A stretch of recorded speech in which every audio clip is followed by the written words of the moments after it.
Hello students. तो बेटा last lecture में अपन ने न्यूक्लियोटाइड्स के जितने भी कंपोनेंट्स थे उनकी स्टडी कर ली थी, उनके स्ट्रक्चर वगैरह प्रॉपर्टीज मैंने सब मेंशन कर दी थी। तो अब आज स्टार्ट करेंगे अपन सबसे पहले न्यूक्लियोसाइड्स क्या होते हैं, उनका फॉर्मेशन कैसे होता है, देन आफ्टर न्यूक्लियोटाइड्स और उसके बाद में न्यूक्लिक एसिड का फॉर्मेशन। ओके, तो स्टार्ट करते हैं न्यूक्लियोसाइड्स।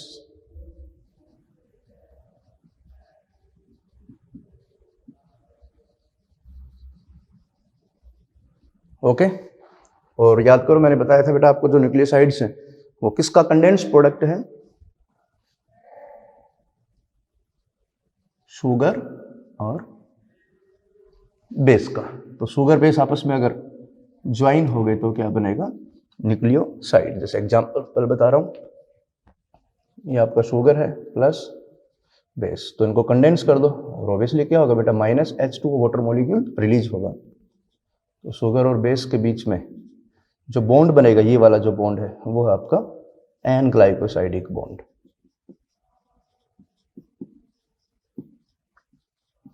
ये अपन पहले डिस्कस कर चुके थे, एन ग्लाइकोसाइडिक बॉन्ड। अब इसमें सबसे इंपॉर्टेंट बात पहले भी बताई थी, एक बार वापस से मेंशन कर रहा हूं, क्वेश्चन आ सकता है। अगर शुगर होगी तो उसका ऑलवेज फर्स्ट प्राइम कार्बन, अगर शुगर है तो उसका फर्स्ट प्राइम कार्बन इन्वॉल्व होगा एन ग्लाइकोसाइडिक बॉन्ड फॉर्मेशन में। और अगर बेस होगा तो इसमें बेटा दो केस होंगे, याद करो। अगर प्यूरिन है तो 9th नाइट्रोजन और पिरिमिडिन है तो फर्स्ट नाइट्रोजन।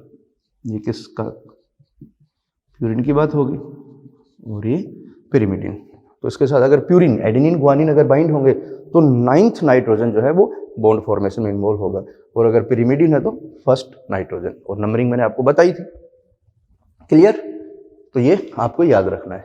ये कौन सा बॉन्ड है, an glycosidic bond between sugar and nitrogenous bases. अब न्यूक्लियोसाइड के टाइप्स क्या होंगे, तो एक बार मैं एक न्यूक्लियोसाइड का आपको डायग्राम बना के बताऊंगा किस तरह से उसका फॉर्मेशन होता है, देन आफ्टर उसके जो टाइप्स हैं उन पे अपन चलेंगे। तो यहां देखो बेटा, बिल्कुल सिंपल है, एक न्यूक्लियोसाइड बना रहा हूं, यहां बना देता हूं, स्पेस है। ये आपका एक शुगर ले लेते हैं बेटा।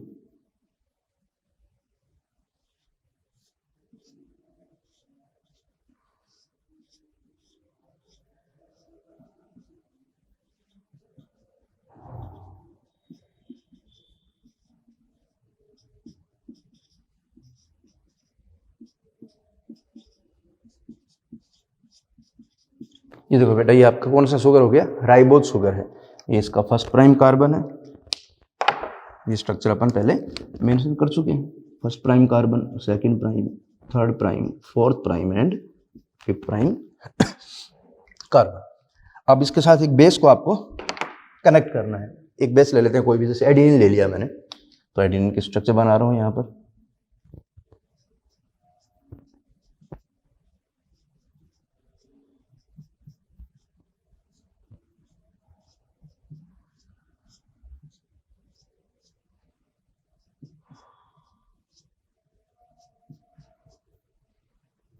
रफ डायग्राम बना दिया, आप समझ सकते हैं कौन है बेटा, ये एडेनिन है। ठीक है, ये एडेनिन बेस हो गया। अब देखो यहाँ बिल्कुल मैं डायरेक्ट बता रहा हूँ आपको, इसके 9th नाइट्रोजन पे H है और यहाँ फर्स्ट प्राइम कार्बन के पास OH है। तो ये वाटर मॉलिक्यूल की फॉर्म में यहाँ से क्या हो जाएगा, रिलीज हो जाएगा और कंडेंसेशन हो जाएगा। और जो नाइट्रोजन है ये कार्बन के साथ डायरेक्टली क्या करेगा, ये बॉन्ड बनाएगा। और ये कौन सा बॉन्ड है बेटा आपका, एन ग्लाइकोसाइडिक बॉन्ड बिटवीन, ये शुगर है एडेनिन, सॉरी बेस एडेनिन, और ये राइबोज शुगर है। तो ये जो स्ट्रक्चर बनी है दैट इज न्यूक्लियोसाइड। वो ऑब्वियसली यहाँ देखो बेटा, एडेनिन की जगह ग्वानिन भी हो सकता है, तो यहाँ पर वेरियस टाइप के क्या होंगे, न्यूक्लियोसाइड्स होंगे। तो यहाँ देखो एक टेबल बना रहा हूँ जो आपको याद करनी पड़ेगी।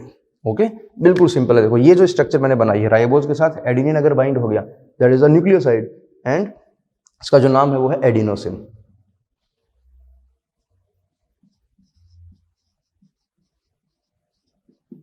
एडिनोसिन।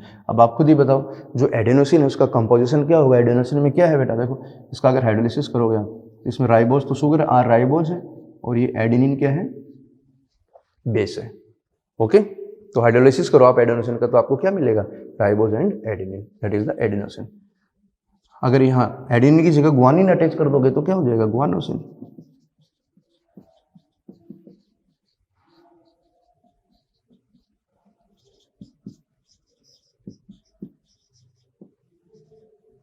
साइटिडिन आर और ये साइटोसिन अटैच कर दो, साइटिडिन हो जाएगा। नाम याद रखना बेटा आपको, and uridine, ribose and uracil. तो ये जो 4 टाइप के न्यूक्लियोसाइड मैंने बताए हैं, these are the ribo nucleoside because they consist ribose as sugar. These are the ribo nucleosides. कितने टाइप के हैं बेटा, 4 टाइप के राइबोज। देखो चारों में शुगर कॉमन है, राइबोज है, लेकिन बेस क्या है, तो वेरिएबल है। और अगर यहाँ आपने राइबोज की जगह डीऑक्सीराइबोज कनेक्ट किया है तो यहाँ पर फिर न्यूक्लियोसाइड का टाइप चेंज हो जाएगा, तो उनको बोलेंगे डीऑक्सीराइबो न्यूक्लियोसाइड्स। तो यहाँ देखो टेबल में बना रहा हूँ मैं, डीऑक्सीराइबो न्यूक्लियोसाइड्स, ये भी 4 टाइप के होंगे। डीऑक्सी एडिनोसिन, तो इसमें देखो कंपोजिशन क्या हो जाएगा बेटा, डीआर, या डीआर का मतलब है डीऑक्सीराइबोज और साथ में कौन कनेक्ट है, adenine. Second deoxy guanosine,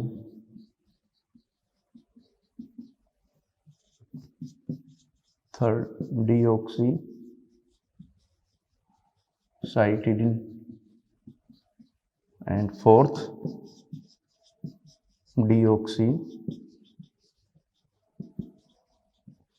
थाइमिडिन। These are the deoxyribonucleosides। और ये हो गया आपकी फिर न्यूक्लियोसाइड्स। तो यहाँ टोटल कितने न्यूक्लियोसाइड है बेटा, 8 टाइप्स के, 4 राइबोन्यूक्लियोसाइड्स, 4 डीऑक्सीराइबोन्यूक्लियोसाइड्स। अब स्ट्रक्चर बिल्कुल सिंपल है, स्ट्रक्चर भी देखें। यूरिडीन की स्ट्रक्चर तो कुछ नहीं करना बेटा, यूरिडीन की स्ट्रक्चर में राइबोज शुगर और यूरेसिल को कनेक्ट कर दो, क्या हो जाएगा, यूरिडीन। तो स्ट्रक्चर देखिए भी आपको वो आइडेंटिफाई करवा सकता है, क्योंकि सारे सिलेबस में है इसलिए इनको याद करने पड़ेंगे। ओके, तो ये हो गया आपके न्यूक्लियोसाइड्स, सिंपल। तो इनके टाइप भी हो गए। देखो न्यूक्लियोसाइड में जो वेरिएबल पार्ट है, समझ सकते हो आप, शुगर एंड बेस दोनों ही वेरिएबल है।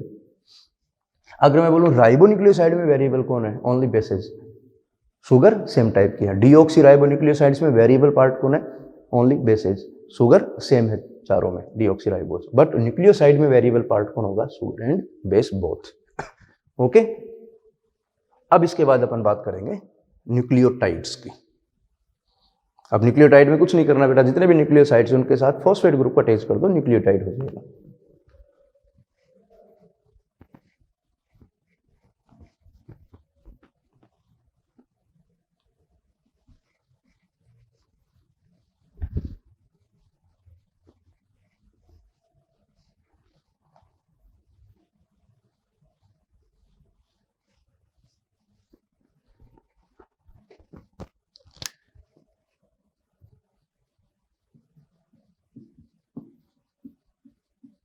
न्यूक्लियोटाइड्स, और जैसा कि अपने पहले मेंशन किया था बेटा, इनका कंपोजिशन क्या है न्यूक्लियोटाइड्स का, phosphate, sugar and base. Okay, an glycosidic bond, और ये कौन सा बॉन्ड होगा बेटा, फॉस्फेट शुगर के बीच में पहले बताया था अपन ने, फॉस्फोएस्टर बॉन्ड।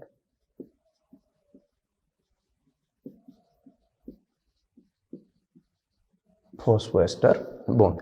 अब ये कैसे बनेगा, किस तरह से इसका स्ट्रक्चर होगा, देखो बिल्कुल सिंपल है। यहाँ देखो एक न्यूक्लियोसाइड का मैंने डायग्राम बना रखा है। अब आपको इसको न्यूक्लियोटाइड में कन्वर्ट करना है, तो कुछ नहीं करना बेटा, यहाँ आपको फॉस्फेट ग्रुप को अटैच करना है। देखो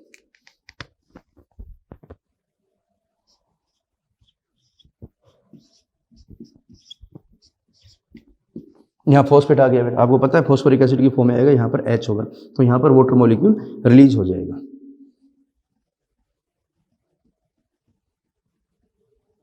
ओके, अब ये जो बॉन्ड बनेगा बेटा, ये वाला जो बॉन्ड है, ये आपका है फॉस्फोएस्टर बॉन्ड। तो फॉस्फेट ग्रुप कहाँ अटैच हुआ है, ये हुआ आपका 5 प्राइम कार्बन पे, और ये मैंने पहले मेंशन किया था, याद करो, शुगर में बताया था आपको।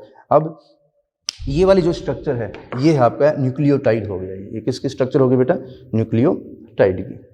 Okay, that is nucleotide. अब यहाँ एडेनिन है, यहाँ राइबोस है, यहाँ पर क्या है, फॉस्फेट ग्रुप है। तो बिल्कुल इसके टाइप बिल्कुल सिंपल होंगे। देखो कुछ नहीं करना आपको, सबसे पहले मैं मेंशन करूंगा ribonucleotides.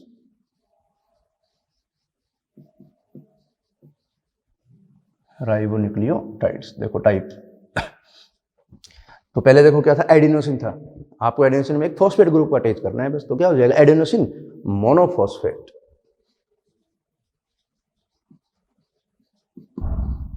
Adenosine monophosphate, okay, that is the ribonucleotide. और इसको शॉर्ट में अपन बोलते हैं AMP, adenosine monophosphate, and it is also called adenylate.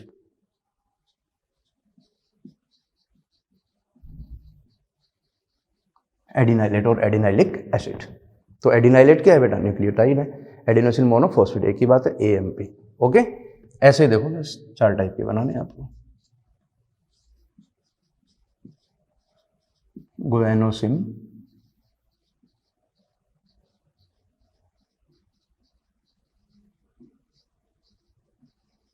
GMP, also called guanylate.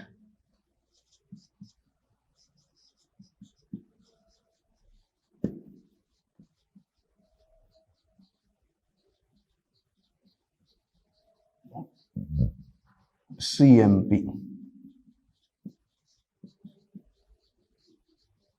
cytidylate, and fourth uridine monophosphate, UMP, और इसको अपन बोलेंगे uridylate. Uridylate, okay. These are the ribonucleotides. और आपके सामने बेटा कितने टाइप के हो गए, 4 टाइप के होते हैं राइबोन्यूक्लियोटाइड्स। ऐसे होंगे डीऑक्सीराइबोन्यूक्लियोटाइड्स, लिस्ट बना देते हैं।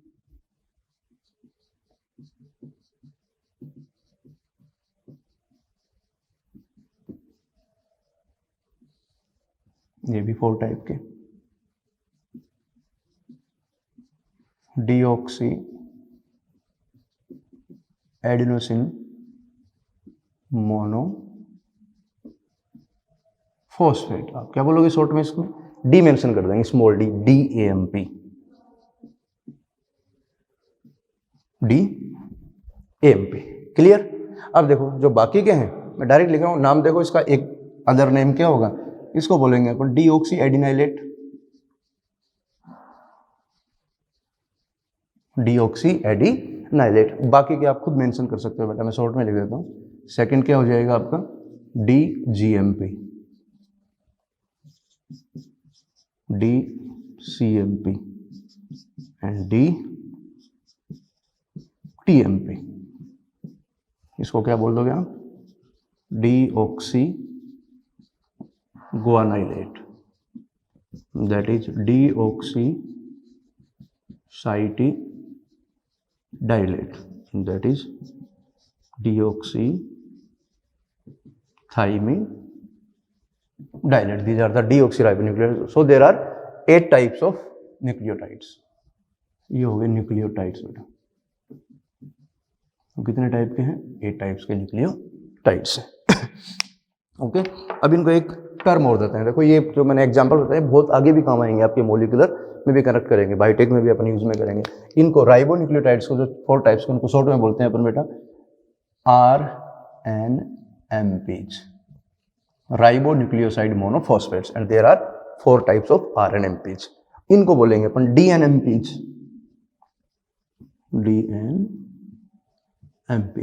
Deoxy nucleoside monophosphates. और सबसे इंपॉर्टेंट पॉइंट अब लिखने जा रहा हूं बेटा, ये आपको याद रखना पड़ेगा, RN is the polymer of RNMPs. RNA is the polymer of RNMPs. यहां देखो बेटा, ये जो मोनोमर यूनिट्स हैं इन्हीं से RNA बनेगा। तो RNA में मोनोमर यूनिट कौन होती है, RNMPs। कौन कौन से, ये एमपी, जीएमपी, सीएमपी, यूएमपी, इनको आपस में कनेक्ट कर दो, पॉलीमराइजेशन कर दो, आरएनए बन जाएगा। DNA is the polymer of DNMPs. ये आपको याद रखना बेटा, polymer of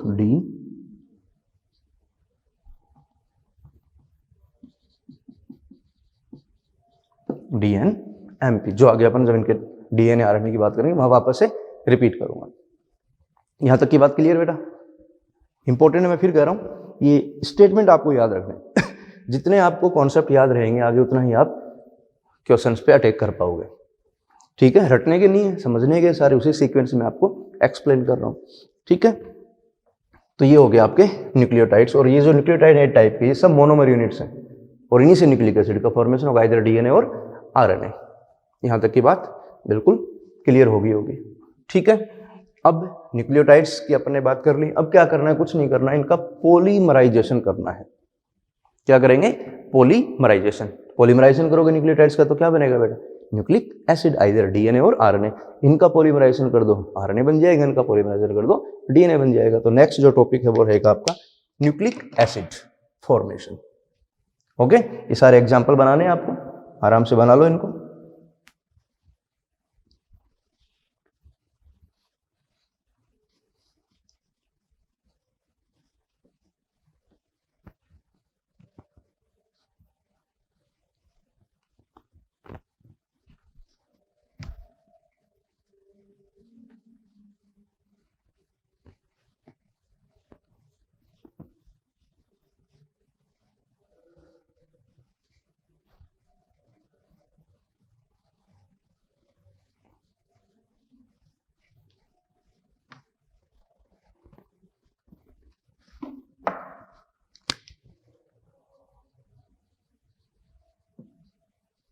nucleic acid formation. और इतना तो आपको पता चल गया बेटा, न्यूक्लिक एसिड है क्या? Nucleic acid is poly nucleotide chain. Okay, ये तो बात क्लियर होगी ना। अब फॉर्मेशन कैसे होता है, फॉस्फोडाइस्टर बॉन्ड कैसे बनेगा, सब बातें करेंगे। तो nucleic acid is the polymer of, वापस मेंशन कर रहे हैं बेटा, पॉलीमर ऑफ न्यूक्लियोटाइड्स। और बॉन्ड कौन सा है इसमें, आप खुद बताओ? Phosphodiester bond between nucleotides.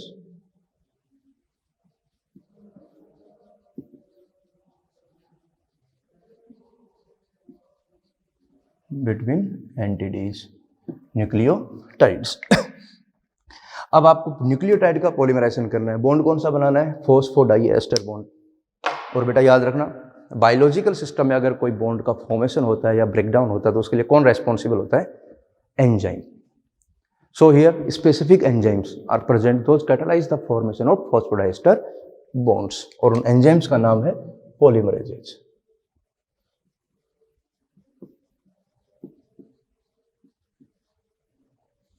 ये कौन है बेटा? एंजाइम्स। नाम ही देखो, पॉलीमरेज, कैटालाइज द पॉलीमराइजेशन। और यहां पर मैं टाइप बता रहा हूं आपको, डीएनए पॉलीमरेज और RNA polymerase.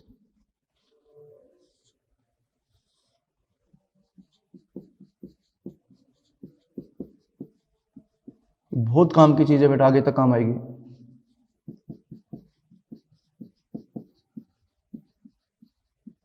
DNA polymerase and RNA polymerase. तो नाम से पता लग रहा है, डीएनए पॉलीमरेज डीएनए बनाएगा और RNA polymerase sorry.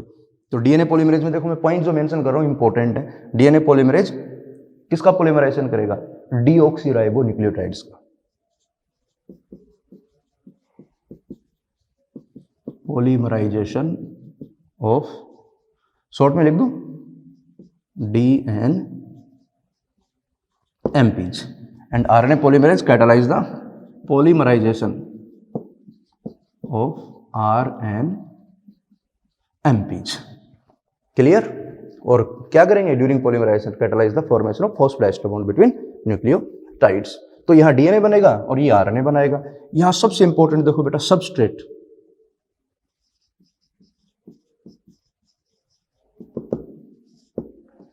DNA polymerase enzyme है, उसका जो सबस्ट्रेट है, उसके जो सबस्ट्रेट्स है बहुत इंपॉर्टेंट है, इसके सबस्ट्रेट होंगे आपके dNTPs. DNTPs are the substrates of DNA polymerase. और आरएनए पॉलीमरेज के जो बेटा सबस्ट्रेट्स हैं, ये मॉलिक्यूलर से कनेक्ट कर रहा हूं मैं, इसके सबस्ट्रेट हैं आरएनएमपीज। और मेरे ख्याल से समझ गए आप टाइप क्या होंगे, डीएनए डीएनटीपीज, डीएटीपी, डीजीटीपी, डीसीटीपी एंड डीटीटीपी। और इनके जो टाइप्स हैं, इनमें सीधे लिख देते हैं अपन ATP, GTP, CTP and UTP. It means जो सबस्ट्रेट है वो ट्राइफॉस्फेट की फॉर्म में है, और जब इनका पॉलीमराइजेशन होगा तो मोनोफॉस्फेट की फॉर्म में होगा। तो सबस्ट्रेट ट्राइफॉस्फेट की फॉर्म में आ रहे हैं, तो इनका ड्यूअल पर्पज हो गया। ये मॉलिक्यूलर में स्टेटमेंट है बेटा, यही समझा रहा हूँ, आगे फिर आएगा। ड्यूअल पर्पज ट्राइफॉस्फेट की फॉर्म में है ना। एक तो substrate of polymerases and also provide energy because they consist to terminal high energy rich phosphate groups. इनके पास 3 फॉस्फेट ग्रुप है बेटा। तो जो 2 टर्मिनल फॉस्फेट होते हैं, एनर्जी होती है, तो जब पॉलीमराइजेशन होगा तो दोनों फॉस्फेट ग्रुप रिलीज हो जाएंगे। तो मोनोफॉस्फेट की फॉर्म में तो ये पॉलीमराइज हो जाएंगे और एनर्जी मिलेगी, उससे प्रोसेसिंग इंक्रीज होगी। ठीक है, तो ये दोनों जो डिफरेंस मैंने बताया आपको, DNA polymerase and RNA polymerase. अब किस तरह से पॉलीमराइजेशन होता है, कैसे कैटालाइज कराते हैं, वो यहीं क्लियर कर देता हूं, ताकि देखो डीएनए पॉलीमरेज रेप्लिकेशन में काम आएगा, आरएनए पॉलीमरेज ट्रांसक्रिप्शन में काम आएगा। तो रेप्लिकेशन ट्रांसक्रिप्शन में जो मेन मैकेनिज्म है वो यहीं क्लियर हो जाएगा। सो अपन एक बार पॉलीमराइजेशन को यहाँ पर समझ लेते हैं। तो देखो उसको डायग्राम से अपन क्लियर करेंगे, बहुत इंपॉर्टेंट है, आराम से समझना। ये देखो बेटा, ये आपके पास मान लो एक न्यूक्लियोटाइड, पूरा दिमाग लगा देना इस पर। ये क्लियर हो गया तो मैं फिर कह रहा हूँ आपका रेप्लिकेशन ट्रांसक्रिप्शन फिनिश यहीं पे।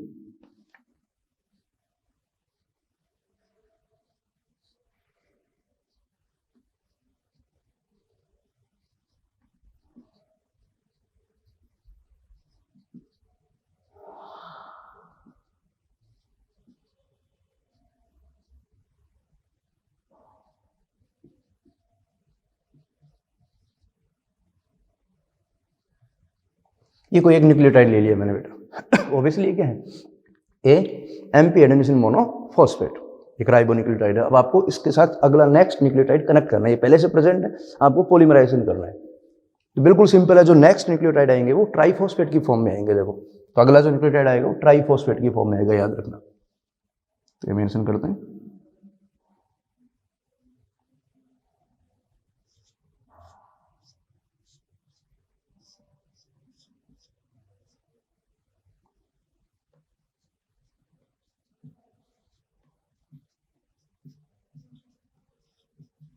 ये बिल्कुल कोर कॉन्सेप्ट है बेटा, याद रखना इसको, बहुत इंपॉर्टेंट है, काफी चीजें क्लियर करूंगा इसमें।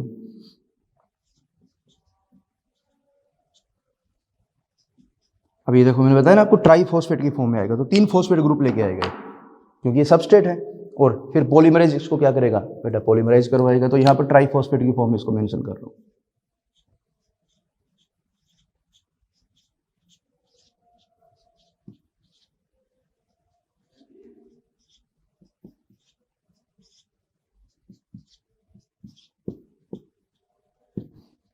तो ये क्या है, जीटीपी आ गया बेटा, ट्राइफॉस्फेट की फॉर्म में। अब देखो, अब ये जो पूरा जो प्रोसेस होगा वो होगा एंजाइम की एक्टिव साइट में। देखो एंजाइम क्या करता है, enzyme increase the rate of reaction by lowering the activation energy, जो अपने एंजाइम वाले टॉपिक में एक्सप्लेन करेंगे। वो केवल एक साइड प्रोवाइड करवाएगा जिससे रेट इंक्रीज हो जाए, बाकी बॉन्ड मेकिंग और ब्रेकिंग जो है वो तो सबस्ट्रेट के बीच में होनी है, मेकिंग और ब्रेकिंग द बॉन्ड, तो कैटेलाइज करवा रहा है वो। तो ये प्रोसेस किसमें होने वाला है, एक्टिव साइट में। तो यहाँ देखो, याद करो, ये जो 3' कार्बन है ये बहुत इंपॉर्टेंट है फर्स्ट न्यूक्लियोटाइड का, इसके पास OH ग्रुप है। नेक्स्ट वाला जो है, इसका जो 5' कार्बन है, इसके पास 3 फॉस्फेट ग्रुप है। तब होगा क्या, बहुत आराम से समझना बेटा, इंपॉर्टेंट है। यहाँ देखो, जैसे ही एक्टिव साइट में आ जाएंगे सबस्ट्रेट्स, तो ये जो 3' वाला OH ग्रुप है, ये वाला, ये यहाँ से होगा न्यूक्लियोफिलिक अटैक। तो ये हाइड्रोजन यहाँ से रिलीज होगा और ये यहाँ अटैक करेगा बेटा। यहाँ टेक करते क्या होगा, देखो ये बॉन्ड ब्रेक हो जाएगा, ये हाइड्रोजन यहाँ पे आ जाएगा, हो गया। तो मैं डायग्राम में क्लियर कर रहा हूँ, ये हाइड्रोजन यहाँ से यहाँ पे शिफ्ट हो गया। तो बताओ बेटा ये जो है ये IPP रिलीज हो जाएगी, that is IPP inorganic pyro phosphate, ये यहाँ से रिलीज हो जाएगा। और ये क्या है बेटा, ये एनर्जी है। 2 टर्मिनल फॉस्फेट ग्रुप है जिनके पास हाई एनर्जी होती है, जो उस रिएक्शन की रेट को और इंक्रीज, प्रोसेसिविटी को इंक्रीज कर देंगे, पॉलीमराइजेशन की रेट बढ़ जाएगी। अब ये जो फॉस्फेट ये यहाँ से रिलीज हो गए, तो ये जो फॉस्फोरस है ये इस ऑक्सीजन के साथ क्या करेगा बेटा, बॉन्ड बना लेगा। तो ये देखो, इसको शिफ्ट करके बता रहा हूँ मैं, थोड़ा सा सिंपल और कर देते हैं इसको। ये यहाँ से रिलीज हो गया, तो इसी में बताता हूँ, नहीं तो कॉम्प्लिकेटिव हो जाएगा। अब इसको यहाँ से कनेक्ट करना है ना, समझ गए ना, ओके। तो ये देखो बिल्कुल यहाँ शिफ्ट हो जाएगा।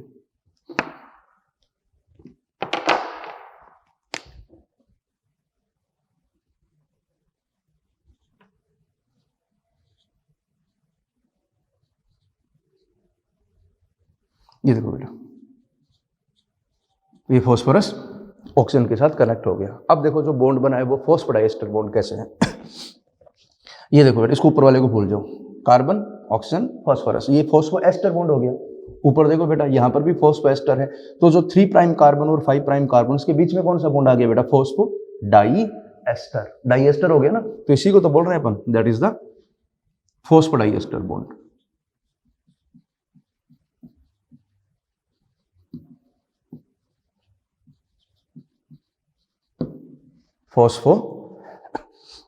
फॉस्फोडाइएस्टर बॉन्ड बिल्कुल सिंपल है, देखो phosphodiester bond between 3 prime carbon of first nucleotide and 5 prime carbon of next nucleotide. तो फॉस्फोडाइएस्टर बॉन्ड जो है बेटा, उसकी फॉर्मेशन की डायरेक्शन क्या है, देखो 3 प्राइम टू 5 प्राइम। बहुत इंपॉर्टेंट पॉइंट लिख दिया मैंने बेटा, ये 3 prime to 5 prime direction of the formation of phosphodiester bond. देख लो आपके सामने है ना, रटना नहीं है, एनसीईआरटी में तो फिर स्टेटमेंट है, ये मैंने एक्सप्लेन किया है। 3 प्राइम और ये 5 प्राइम की तरफ क्या बना है, बॉन्ड का फॉर्मेशन है।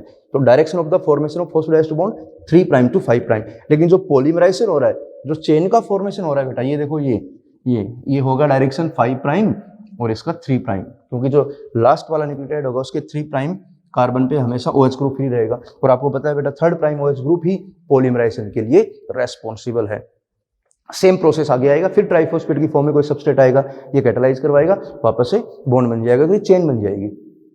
आप इस OH ग्रुप को यहाँ से रिलीज कर दो बेटा, ये OH ग्रुप 3 प्राइम कार्बन वाला हटा दो, कभी भी फॉस्फोडाइएस्टर बॉन्ड का फॉर्मेशन नहीं होगा, क्योंकि यही तो न्यूक्लियोफिलिक अटैक दे रहा है। अब ये चीज मेरे ख्याल से क्लियर हो गई होगी बेटा, नहीं तो रटना पड़ेगा फिर आपको, है ना।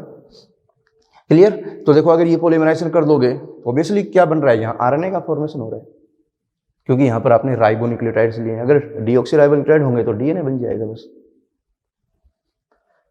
बात समझ में आ गई होगी इतनी। तो यहाँ अगर आपने न्यूक्लियोटाइड जोड़ दिए तो जो चेन बनेगी, देखो यही बता रहा हूँ, इस तरह से बन जाएगी। ये चेन किसकी बनेगी, RNA की, 5 प्राइम और ये 3 प्राइम। तो आप बता सकते हो RNA की चेन में जितने भी न्यूक्लियोटाइड हैं उनके पास राइबोज शुगर, और राइबोज शुगर के 2nd प्राइम कार्बन के पास हमेशा OH ग्रुप फ्री रहेगा। बाकी OH ग्रुप तो एंगेज हो गए किसी ना किसी में, लेकिन जो 2nd प्राइम OH ग्रुप है वो ऑलवेज फ्री रहेगा। तो RNA की चेन में आपको बहुत सारे हाइड्रोक्सिल ग्रुप मिलेंगे। ये देखो OH ग्रुप, और ये सारे OH ग्रुप कहाँ पे हैं बेटा, देखो यहाँ हिंट दे दिया मैंने, 2nd प्राइम, तो इससे क्लियर हो गया।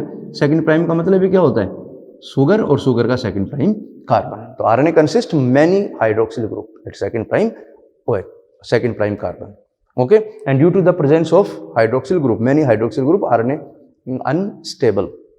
क्यों, देखो बेटा, OH जो है आपको पता है हाइड्रोजन यहाँ अटैक कर सकता है ना, फॉस्फोडाइएस्टर बॉन्ड के पास है, तो ये इसको अटैक करेगा तो बॉन्ड को ब्रेक कर सकता है। तो यहाँ पर होती है ऑटो क्लीवेज एक्टिविटी। तो इसकी वजह से क्या होता है बेटा, यहाँ पर ये इसको अटैक कर सकता है, तो इसकी वजह से यहाँ पर होती है ऑटो क्लीवेज एक्टिविटी। समझ गए ना, ऑटो क्लीवेज एक्टिविटी मींस वो खुद के ही बॉन्ड को क्या कर रहा है बेटा, खुद मॉलिक्यूल खुद को ही क्या कर रहा है, ब्रेक कर रहा है। So auto cleavage activity is due to the presence of free OH group 2nd prime carbon. RNA क्या होगा, अनस्टेबल होगा। DNA के पास 2nd प्राइम OH ग्रुप होता ही नहीं है बेटा, तो वहां पर ऑटो क्लीवेज एक्टिविटी नहीं है, तो वो क्या होगा, स्टेबल होगा। और मेरे ख्याल से समझ गए, आगे मॉलिक्यूलर में सब पॉइंट आएंगे और वो यहीं से रिलेटेड है। RNA unstable then the DNA. Reason क्या है? OH group, free OH group, second prime. इसके अलावा मोर रिएक्टिव देन डीएनए, उसका रीजन भी क्या है? OH group. तो OH ग्रुप ज्यादा होंगे तो रिएक्टिविटी भी ज्यादा है, और ये रीजन आपको पता है आरएनए को एज ए जेनेटिक मटेरियल जो है वो यूज नहीं किया गया। बाद में डीएनए जो है आरएनए से बना due to the chemical changes. तो आरएनए से डीएनए का फॉर्मेशन हुआ, क्योंकि डीएनए क्या है बेटा? उससे more stable and less reactive. वो सारी बातें मॉलिक्यूलर में आएंगी, सब मेंशन करेंगे स्टेटमेंट, ठीक है। तो अभी तो ये सारे पॉइंट जो है यहाँ तक के आपको मेंशन करना है। अब देखो इससे रिलेटेड 2-3 स्टेटमेंट्स हैं, वो मैं मेंशन कर देता हूँ। ओके, ठीक है बेटा। तो ये कुछ पॉइंट्स मैंने मेंशन किए, एनसीईआरटी के हैं, देखो बिल्कुल इजी हैं। अपन ने एक पॉलीन्यूक्लियोटाइड चेन का फॉर्मेशन किया है, एक न्यूक्लियोटाइड, 2 हो गए तो डाई न्यूक्लियोटाइड, और अगर ऐसे आप जोड़ते जाओगे तो पॉलीन्यूक्लियोटाइड। देखो यहाँ पर 2 nucleotides are linked through phosphodiester linkage to form dinucleotide, और लिंकेज जो है उसकी डायरेक्शन क्या है? 3 प्राइम टू 5 प्राइम, जो अपने मेंशन किया है। ए पॉलीमर दस formed has one and free phosphate moiety. मैंने क्लियर कर दिया, स्टेटमेंट वैसे लिख दिए। ये अगर ये पॉलीन्यूक्लियोटाइड चेन बनती है तो इसके पास ये देखो एक एंड है 5 प्राइम एंड, जिसके पास फॉस्फेट ग्रुप प्रेजेंट है राइबोज के 5 प्राइम एंड पे, तो इसको अपन बोलेंगे 5 प्राइम एंड, और ये हो जाएगा 3 प्राइम एंड, क्योंकि यहाँ पर 3 प्राइम कार्बन के पास OH ग्रुप फ्री है। तो 5 प्राइम 3 प्राइम, तो पॉलीमराइजेशन की जो डायरेक्शन है वो 3 to 5 प्राइम होगी। ये मेंशन करते हैं, सारे रूल्स हैं ये, इस तरह से आपको जो है मेंशन करना पड़ेगा। तो बिल्कुल सिंपल हो गया। देखो बेटा यहाँ पर जितने भी मैंने स्टेटमेंट लिखे हैं डायग्राम को एक्सप्लेन करने के बाद लिखे हैं। एनसीईआरटी में आपको डायरेक्ट थ्योरेटिकल पॉइंट्स मिलेंगे, और ये इंपॉर्टेंट था डायग्राम, मैंने सब एक्सप्लेन कर दिया, रटना नहीं है। और यहाँ आपके सामने देखो, यहाँ अपने राइबोज लिया, इसलिए राइबोज के अकॉर्डिंग स्टेटमेंट लिखे हैं। यहाँ पर ये क्या है बेटा? ये आरएनए की चेन बनी है। तो आप बताओ आरएनए की चेन के पास क्या है? Many OH group, second prime carbon, तो क्या है? ये अनस्टेबल है एंड हाईली रिएक्टिव। और डीएनए अगर चेन बनाए, डीएनए की चेन बनेगी 5 प्राइम टू 3 प्राइम, तो वहां पर आपको पता है बेटा second prime OH group absent है। तो ये क्या है बेटा? ये मोर अनस्टेबल है, ये मैं बोल सकता हूं अनस्टेबल है एंड मोर रिएक्टिव। डीएनए क्या है बेटा? इसके कंपैरिजन में स्टेबल है एंड लेस रिएक्टिव। रीजन क्या है? यहां पर OH ग्रुप एब्सेंट है, सेकंड प्राइम OH ग्रुप, और यहां पर सेकंड प्राइम OH ग्रुप क्या है? प्रेजेंट है। बस ये आगे डिफरेंस आएंगे, आगे मेंशन करूंगा, लेकिन ये कहानी देखो मैंने कनेक्ट कर दी पहले से ही। तो आपको ये सारे कॉन्सेप्ट याद रखने पड़ेंगे मॉलिक्यूलर बायोलॉजी को आपको अच्छे से अगर समझना है, क्योंकि मॉलिक्यूलर बायोलॉजी एक्चुअल में थ्योरेटिकल नहीं है, पूरा स्ट्रक्चरल है, लेकिन आपके थ्योरेटिकल पॉइंट ज्यादा है। इस लेवल पर ना जाके वो डायरेक्ट स्टेटमेंट मेंशन कर देता है कि 11th-12th है, बच्चे रट लेंगे, थोड़ा सा समझ लेंगे, लेकिन आपको बेसिक अप्रोच पे जाना ही पड़ेगा अगर आपको कंपटीशन में अच्छा करना है, क्योंकि आपके लिए एक एक क्वेश्चन, एक एक मार्क्स जो है बहुत इंपॉर्टेंट है। मेरे ख्याल से मेरे से ज्यादा आप समझते हो, ठीक है। तो ये बात होगी आपकी न्यूक्लिक एसिड फॉर्मेशन की। अब इसके बाद देखो बेटा बिल्कुल सिंपल बातें करेंगे अपन, सीधे अपन आएंगे। अब there are 2 types of nucleic acid, DNA and RNA. तो पहले मैं डीएनए स्टार्ट कर रहा हूँ, डीएनए की सारी स्ट्रक्चर वगैरह, प्रॉपर्टी, रेप्लिकेशन, ट्रांसक्रिप्शन वो कंप्लीट करेंगे। उसके बाद में आरएनए की बात हो जाएगी, फिर प्रोटीन की बात हो जाएगी। ये टॉपिक इस तरह से कवर करेंगे अपन, ओके। तो अपन नेक्स्ट जो टॉपिक स्टार्ट करने वाले वो आपका DNA.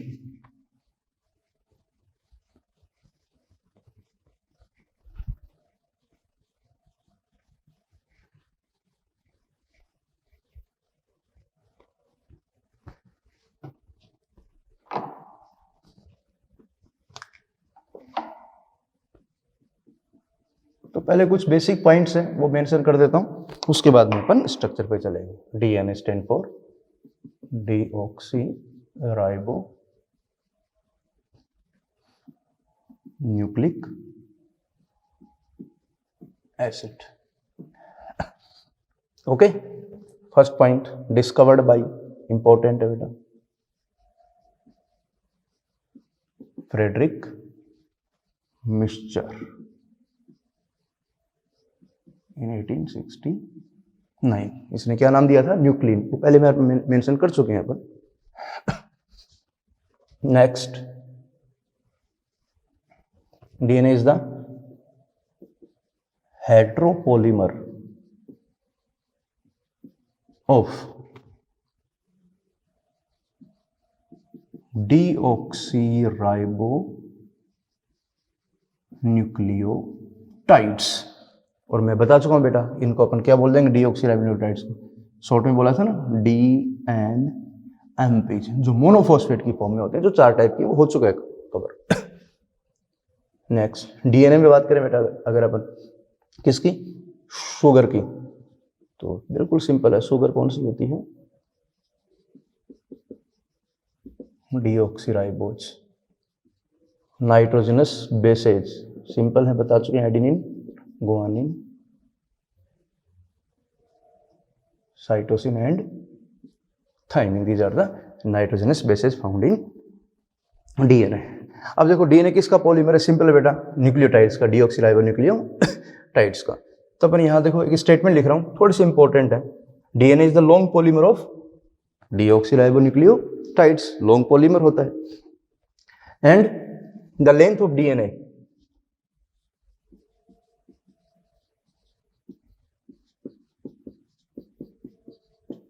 length of DNA is usually defined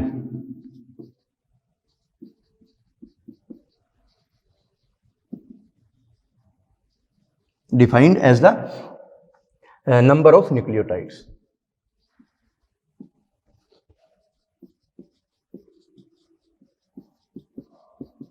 nucleotides, जितने न्यूक्लियोटाइड होंगे उतनी उसकी ज्यादा क्या होगी, लेंथ होगी। अगर डीएनए डबल स्टैंडर्ड है तो वहां पर बेस पेयर यूज कर लेते हैं, यही ब्रैकेट में लिखता हूं, और नंबर ऑफ बेस पेयर्स। और आपको पता है बेटा, न्यूक्लियोटाइड का जो नंबर है या बेस पेयर का जो नंबर है वो स्पीसीज स्पेसिफिक होता है। We can say that it is the characteristic of organism.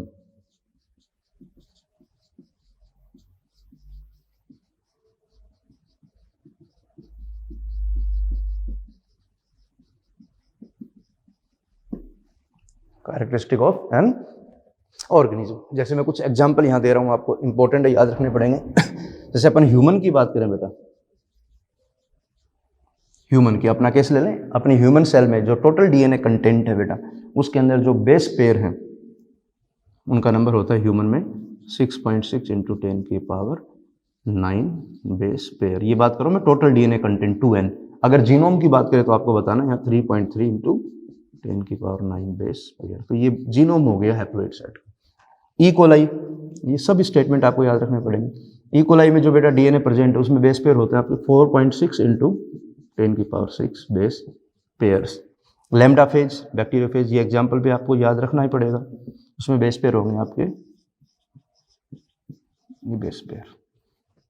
एक एग्जाम्पल और बता देते हैं, 5174 फेज, ये बैक्टीरियोफेज है। लेकिन यहाँ डीएनए बेटा सिंगल स्टैंडर्ड होता है, तो यहाँ पर मैं मेंशन करेंगे 5386 न्यूक्लियोटाइड्स। यहाँ बेस पेयर मेंशन नहीं करेंगे क्योंकि डीएनए कैसा है इसका, सिंगल स्टैंडर्ड डीएनए होता है इसमें।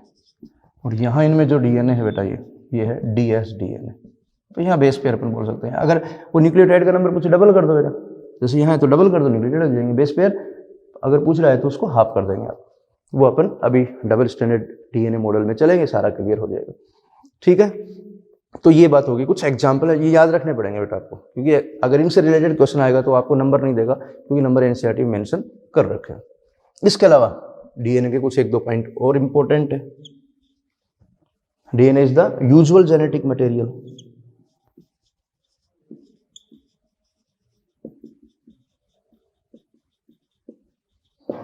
Material in organism.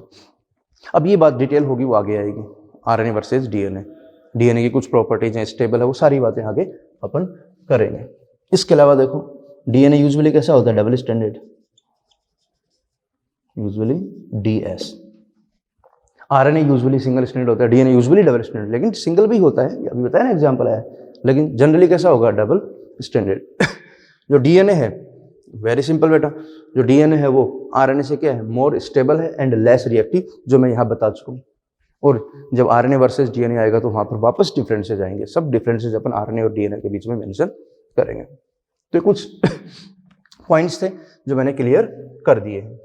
ओके, अब यहाँ इंपॉर्टेंट है डीएनए की, सबसे पहले मैं बात करूंगा केमिकल स्ट्रक्चर की, उसके बाद में अपन डीएनए का जो डबल हेलिक्स मॉडल है उस पर अटैक करेंगे। क्लियर?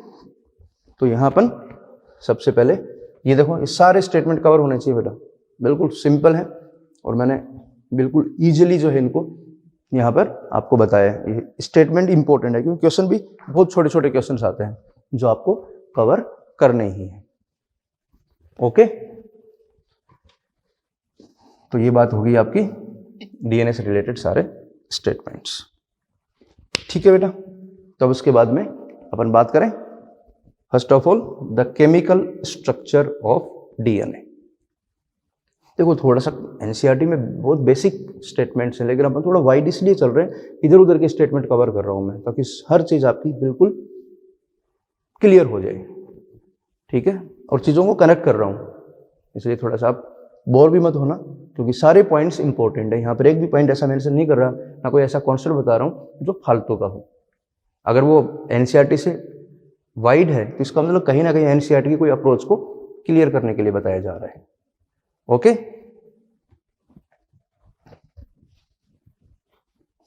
तो यहां तक ये आपकी बात क्लियर हो गई। तो अपन जो इसका केमिकल स्ट्रक्चर है वो नेक्स्ट लेक्चर में कवर करेंगे। ठीक है, आज काफ़ी हो गया क्योंकि एग्जाम्पल वगैरह न्यूक्लियोटाइड वगैरह के बताए थे। थोड़ा सा क्योंकि मैटर ज़्यादा है इसका, एनसीईआरटी में आप रीड करना, इंट्रोडक्शन पूरा डीएनए का रीड करोगे आप। कल Watson Crick model, Chargaff rules और आपके जो डीएनए पैकेजिंग वगैरह सब कवर करूँगा मैं।